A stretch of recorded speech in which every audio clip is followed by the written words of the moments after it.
தூத்துக்குடி மாவட்டம் உடன்குடி ஒன்றியம் குலசேரப்பட்டினம் ஊராட்சியின் ஊராட்சி மன்ற கூட்டம் இன்று காலை 11 மணி அளவில் ஊராட்சி மன்ற அலுவலகத்தில் வைத்து நடைபெற்றது. இந்த கூட்டத்தில் எங்களது உறுப்பினர்களின் வார்டு உறுப்பினர்களின் கோரிக்கைகளை கிடப்பில் போட்டு வரும் ஊராட்சி நிர்வாகத்தை கண்டித்து புறக்கணித்து நாங்கள் வெளிநடப்பு செய்திருக்கிறோம். குறிப்பாக குலசேரப்பட்டினம் தரவைக்குளம் கரையை பலப்படுத்தி வண்ணக்கற்கள் அமைப்பதாக 2 வருடங்களாக தீர்மானங்கள் நிறைவேற்றியும் இன்று வரை அது நிறைவேற்றப்படவில்லை. அடுத்ததாக மின்கம்பங்களில் தெருவிளக்குகள் இல்லாமல் உள்ளது. அந்த தெருவிளக்குகள் அமைப்பதற்கும் 2 வருடங்களாக தீர்மானம் நிறைவேற்றி இன்று வரை ஒரு மின்கம்பத்தில் கூட தெருவிளக்குகள் அமைக்கவில்லை.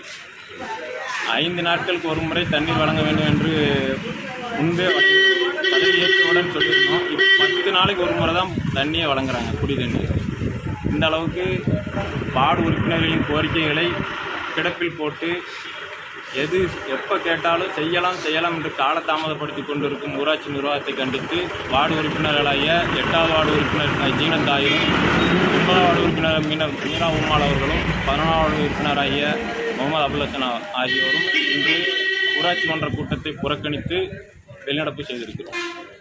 இதில் கடற்கரை பகுதியை அத்திப்பட்டி போல ஒதுக்கி வச்சிருக்காங்க. இன்று வரை பார்த்தீங்கன்னா 26 தெருவிளக்குகள் இன்று வரை எரியவில்லை. பல மாதங்களாக மனுக்கள் கொடுத்தும் ஒரு தெருவிளக்கு கூட இன்று அங்கே எரியவில்லை. இப்போ பார்த்தீங்கன்னா இன்றைக்கி 26 தெருவிளக்கு எரியவில்லை.